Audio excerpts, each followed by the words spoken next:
Hello, this is episode 11.0. So it's pretty late at night, but I thought I'll record this before I go to sleep.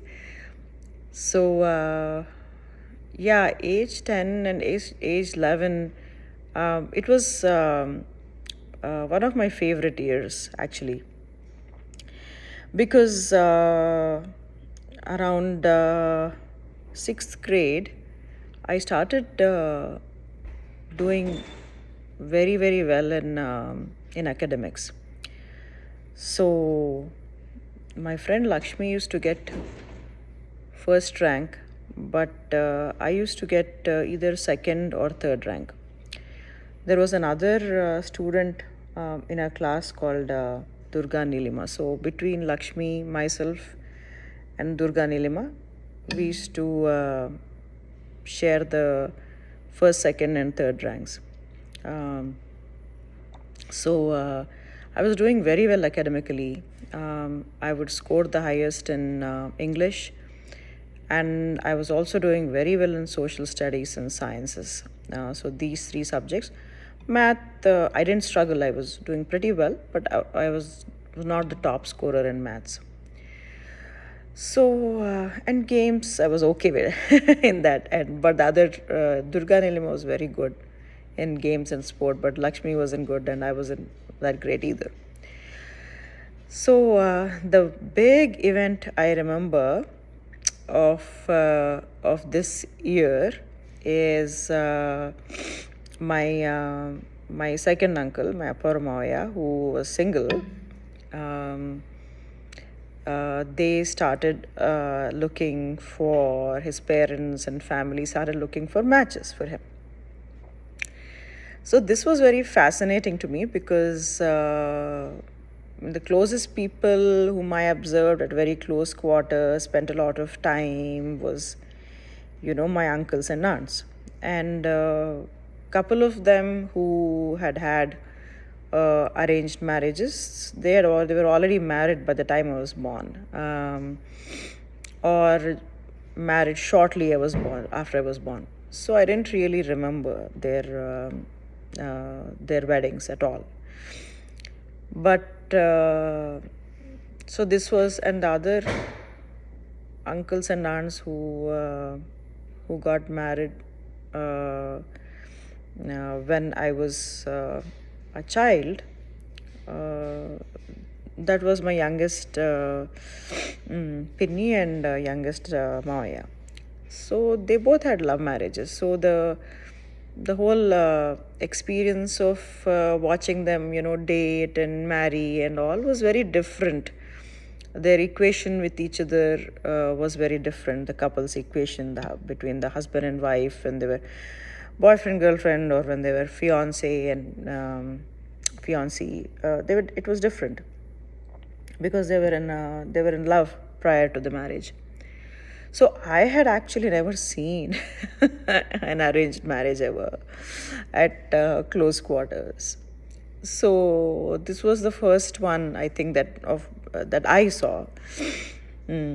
So the one thing was, it was very it was actually very exciting for me because everybody was involved in going and seeing all these young women, right?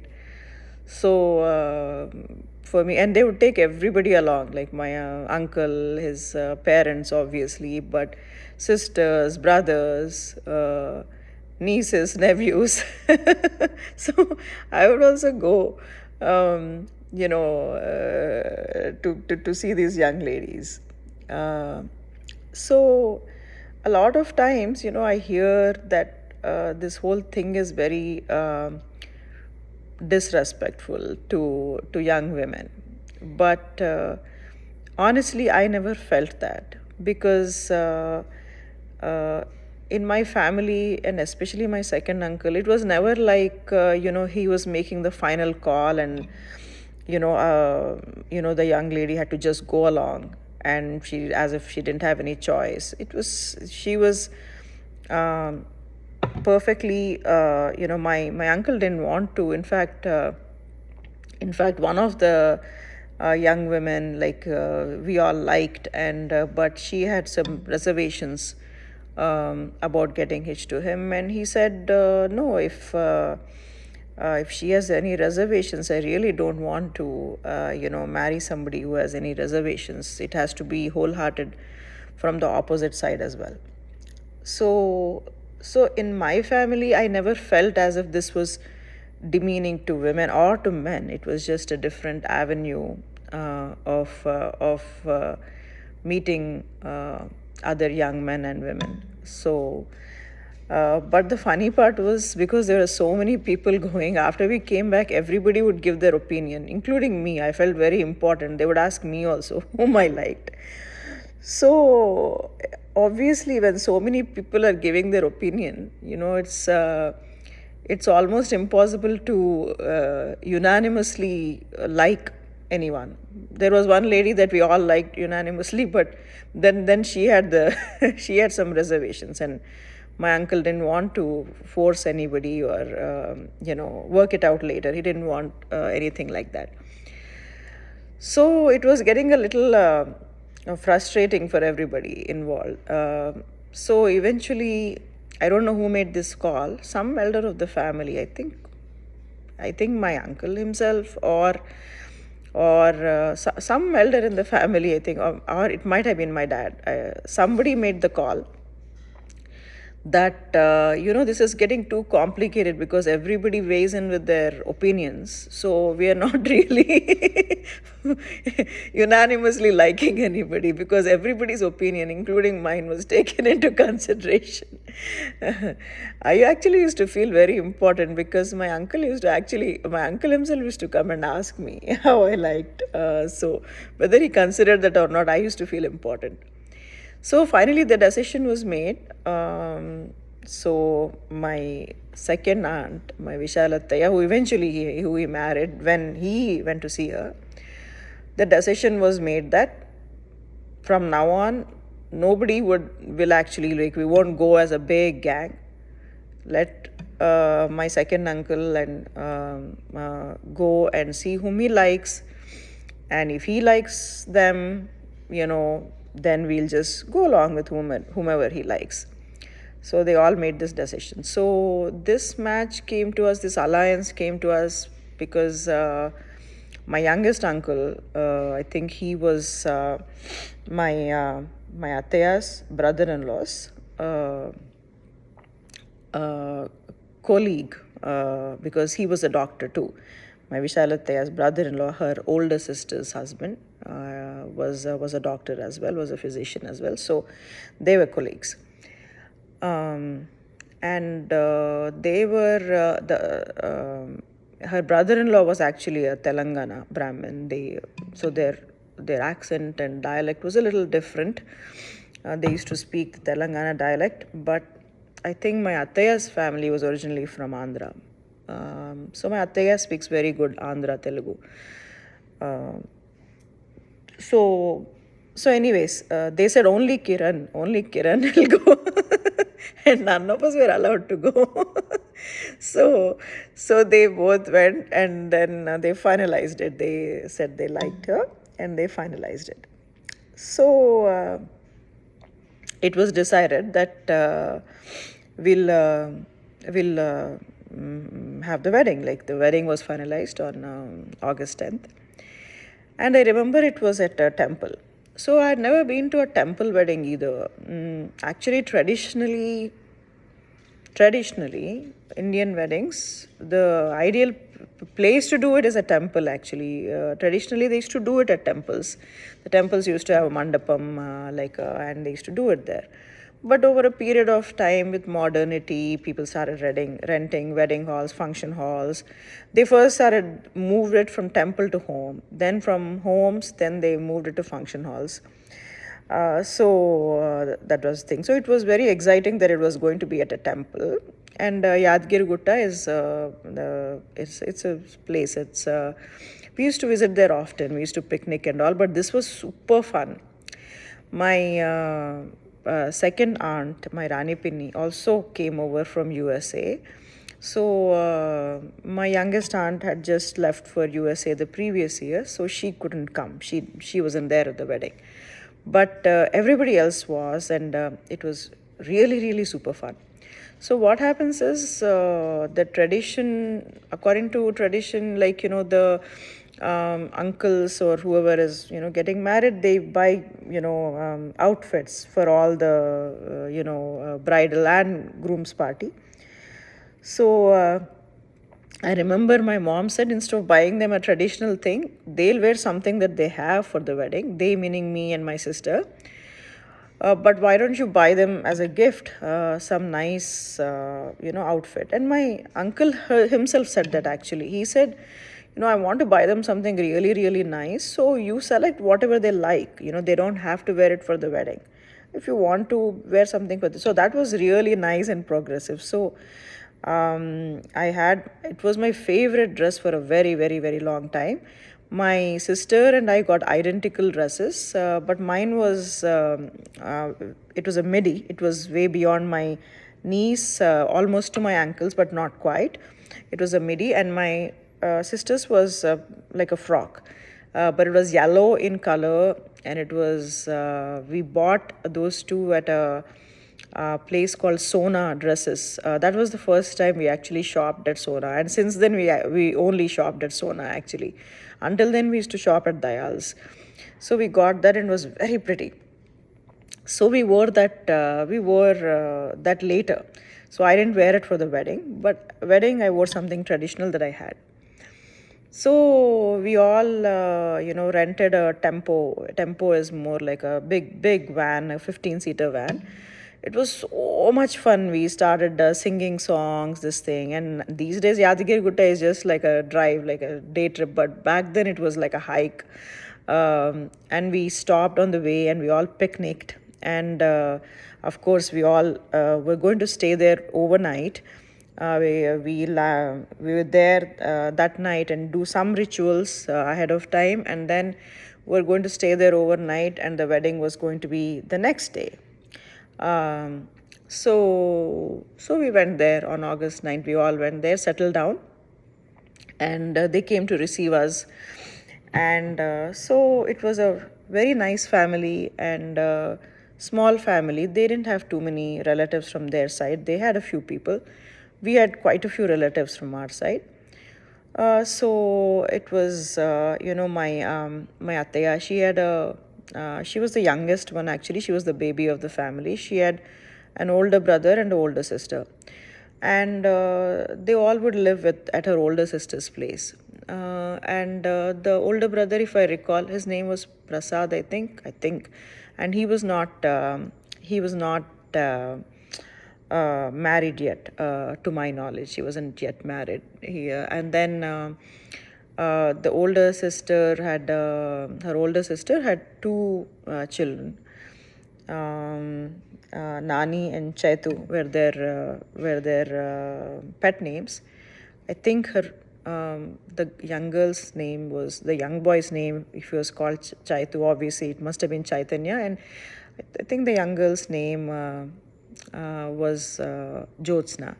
She was almost exactly my age, or maybe 1 year younger or 1 year older. I think she was 1 year younger than me, but she was almost exactly my age. She was very beautiful. I remember for many, many, many years as that girl, as being the most beautiful young girl that I had seen in my life for many years, many years. So, and the young boy also was very, very good looking, but the girl especially was strikingly beautiful. So she had the typical, the Brahmin features and sharp features and very beautiful features. So we met them all, and they were a very nice family, and then we did some rituals. Then we stayed there overnight. Next day, the thing was we were all supposed to, get ready, get dressed. They gave us a nice, it's called the place where um, the groom's family stays. I think called is called Vididi. So they all stay there. That's the term. They allocate you. So they allocated a really nice apartment to us over there. It was in the temple complex itself. It had a living room and a bedroom and like a kind of like a dining area and a bathroom. So next day morning, and this this incident is etched in my mind. It had a very big impact on me. I remember it. I remember it so clearly. It was pouring rain, pouring rain. It was monsoons. It was August. So and we were on the second floor. In India, it's first floor, but in US terms, it's the second floor. There was a balcony there, and with one flight of stairs to go upstairs. It was pouring rain, and there were a lot of us. There was my amma, my tataya, myself, my mom, my mom, my dad, my mom's sister, and everybody. So they said, because there was only one bathroom, the men went all and they went to the common bathroom somewhere, and they all got ready there. My tataya, my youngest uncle, my Kiran Moya and my dad, they all went somewhere because they can bathe like in some common bathroom also, like a common shower stall. So they did their thing, and they were also required to participate in some rituals. So they did their thing, and they were off. But we were going to join them later, all the ladies. And then it was pouring rain. Then we went into the bathroom, and the bathroom it didn't have a geyser, but it was monsoon, so it's not like the water was ice cold, but there was no warm water. So then there was no helper or whatever, so they called my Ataya's brother, and they told him that we need some hot water. And poor guy, I don't know from where he got, somehow he ran, and then he got us two buckets full of hot water. And the idea is it's usually like steaming hot. And then in India, what they would do is, back then they didn't have those geysers in every bathroom, so they would heat up the water somewhere. They would get it. It would be really, really like boiling hot. And the idea was that you would mix some cold water in it, and you would make it lukewarm or warm enough for you to have a comfortable bath. So the idea is, if we got like 2 buckets of water, the idea is it would be enough for 4 people, right? So that would be more than enough for all of us, and not everybody would. You would think that not everybody wants a warm water bath. But unfortunately, what happened was, by the time he got those buckets of water, it was pouring so much, and he was getting it from somewhere. I think from some other bathroom, some kitchen. He had to take water somewhere and take it to the kitchen, get it boiled on the regular thing, and get it. So, and because it was pouring rain, and he was drenched, by the time he arrived at our door, the water was just warm enough to have bath. It was not boiling hot or steaming hot. So if we got 2 buckets, it was exactly 2 buckets.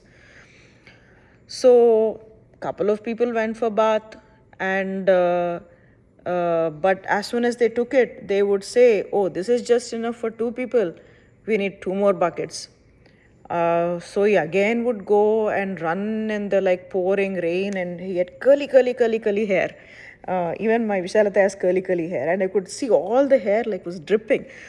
And then he came back in the pouring rain, and then he gave, and then these ladies would say, "Oh, we need 2 more buckets." I felt terrible that they were making him run around in the rain, and I felt I had some negative opinion about arranged marriages, because, if the groom and the bride are close to each other, I've seen how my pinny or they would not, they would be very strict that, my parents need to be treated a certain way, la la la, and they would lay down their own rules. So, but here it was like, my ate hardly knew my mama, did not know, not hardly knew, did not know at all. And the families were, and then they were just like making him run around. I felt like, no, this is not right. And I was worried about how, my Ataya's life would be in this family. Not that our family was bad, it was a wonderful family. But how my Ataya's life would be, how a young lady's, for me, my Ataya was not Ataya necessarily, how a young lady's life would be in that arranged marriage kind of setting when she really doesn't have that closeness with her husband. Okay. So, started getting a little worried after this water incident. Then, anyways, after he got like 6 pails of water, 6 or 8 pails of water, 4 rounds he made, up and down, up and down, up and down in the rain.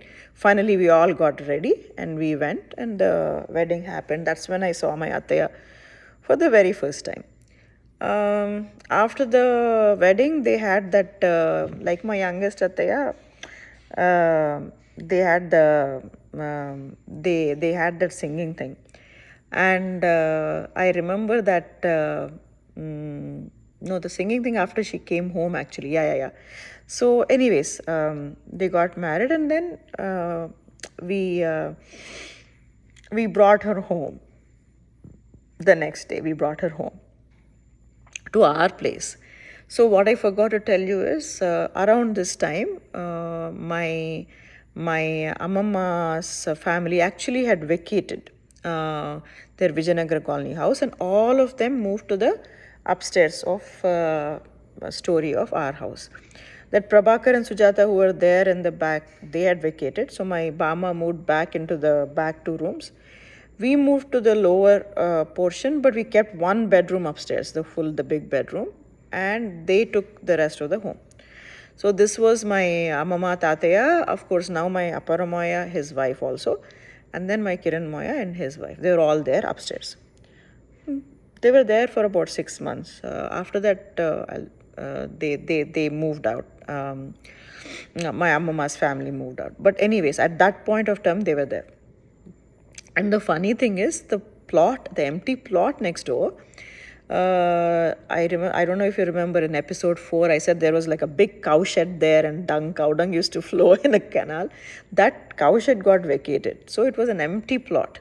Maybe because of the cow dung, the whole land was very fertile there.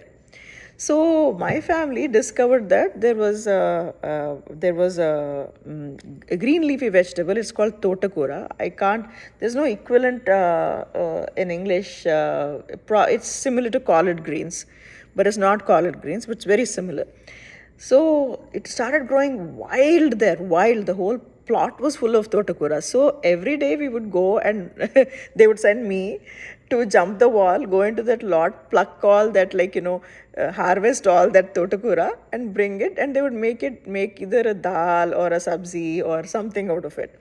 So every day we would have a totakura something. And then they were also growing, started growing vegetables in my home. And there was, because my mom was big into growing vegetables. So now that she lived upstairs, they set up a little garden in the backyard, and also a creeper. There was a wood rose creeper, but there was also, next to the wood rose creeper, there was a... the wood rose creeper also my grandmother planted. It was like Jack and the Beanstalk. Eventually it grew to the very top, the second floor terrace, and occupied the whole terrace.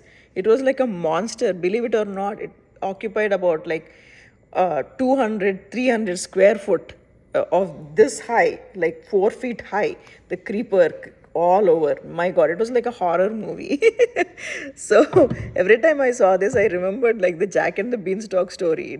It was absolutely wild. So that was there. And then there was a small, I think it's called Dondakaya in Telugu. I don't know what it's called in English. I think it's called little gourd or something. It was a gourd, cucumber family gourd. And that creeper was there, and we had those dondakayas, like tons and tons, kilos and kilos of them every day. So every day it was dondakai kura and this totakura. So anyway, my ataya came home and we fed her the same dondakai kura and totakura, and we all joked that this is what you would get to eat every day. This is not a special because we all eat it every day. So we joked with her, and towards the and then as night was approaching, we my it was time for her, like like the wedding night. So my Radhataya, my youngest Ataya, was actually pregnant at that time. I remember she was about 7 months, 7 months pregnant, 6 or 7 months pregnant. She was visibly pregnant with my cousin Sindura. So she and I went upstairs, and it was the bedroom thing, and we put like a nice, like beautiful white bed sheet on it that we had just purchased, and we decorated that bed with rose petals and all that. It was so exciting for me. So we decorated all that, and then my Radhatya said, "Oh, I really want to do this because there was nobody to do this for me when I got married. So I want Vishala to have a good time." So we decorated all that. So if you recall, I had little worry about like how my atteya would be treated, not in terms of treating badly, but how was it to come to a stranger's place where you've like you don't know any of these people. Her sister came with her the first night. How is she going to like feel like comfortable? And her older sister did come with her the first night, and she slept in the other room. But how is she going to feel welcomed and comfortable and adjust? How does that work? So, and I saw how that worked. Because this is something amazing I saw my second uncle do. He was very particular. He knew how to make her feel integrated and welcome. So, and I saw this happening in front of my eyes, and it's such a wonderful example of how to be a good husband, great husband, best husband, actually, in an arranged marriage. In a love marriage, things work, that the familiarity is there, the spouses know each other, but really, hats off to my Aparamoya. So, what he did was, number one, my mother gave some money to my Kiran Moya and said, buy a nice new sari for her. And I still remember that he went and he came back, and this is a lovely, lovely, soft white sari. I thought it'll be all plain white, but it wasn't. My mom said, don't buy plain white, buy something but primarily white. It was plain, it was lovely, lovely, soft, almost chiffon material, soft cotton or very soft material, like a chiffony material, white sari. And it had a little purple border, and it had little purple, beautiful flowers. We all were drooling over it. It was like, oh, we were like, only Kiran can have this taste. It was beautiful. Then she wore that sari. And then she was sitting in the room alone, in that bedroom alone, waiting. My Moya was hanging out downstairs with the rest of the family. Then my Moya, I was going upstairs. Just to the kitchen or something. Then I saw him. He telling my mother and my Radhatya also, saying that why don't you guys hang out with her, and you can dress her up. My mother was anyway planning to do that, but he told her. So she didn't know that he set it up, but actually he knew how to make her feel welcomed. So my mother and Radhatya went there, and I remember I was sitting there. It was so nice. They put kajal on her, and then my mom put mascara on her, and it was actually a mascara that was kind of imported. my mom, it was very close to my mom's heart. She wouldn't share that with anybody. She would keep it in a safe place. And then she gave that mascara to my attaya, and she said, "Oh, this is a wedding night gift for you." And then my attaya said, "Thank you." And then they dressed her up, and we decorated the room, and then we all started coming down. And then my uncle saw me coming down, and then he met me on the stairs, and I remember this so vividly. He met me on the stairs and said, "Why don't you go upstairs and play some game with Ataya?" So I went upstairs. I said, "Oh, I got so excited." But so I went upstairs. I had snakes and ladders and Ludo. So I went upstairs and told my Ataya, "I have snakes and ladders and Ludo. What would you like to play?" So she started playing Ludo with me, and she had a very cute way of saying R. It had a trill to it, like, she would say four, like that. And she would say like three, four. And I thought, oh, she has a very cute accent. She has a very cute way of like saying R. I noticed that. And then we played that. And then after we came downstairs, then again my Moya sent his mom upstairs to ask her if she needed anything, if she's comfortable. So the mom went upstairs. So, like, when I think about it now as a grown up, see, my Ataya did not know that my Moya was actually sending all these people to make her feel welcome, make her feel at home, make her feel welcomed. Like, so, but she did not know that. So I was completely all those apprehension that I had when I saw Matya's brother running back and forth, back and forth, back and forth to the water. Like, how will my Ataya adjust with these strange family, like, whom she had never known? And she looked little terrified in the beginning, but he really set it up for her so that she feels welcome. And very few people have that sensitivity, like especially in arranged marriages.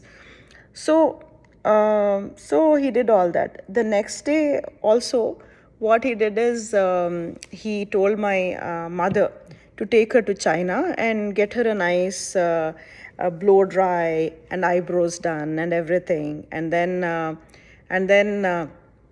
he went and he bought her a nice, like, beautiful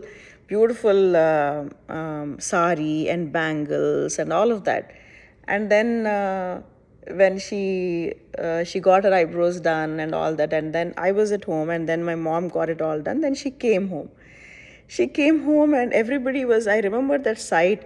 My dad, my uncle, and everybody, my aparoma, everybody was sitting in our living room, and they had the upstairs. So they entered the house, and she looked so pretty. I still remember, because she had curly hair. They blow dried her hair like this, and they made this little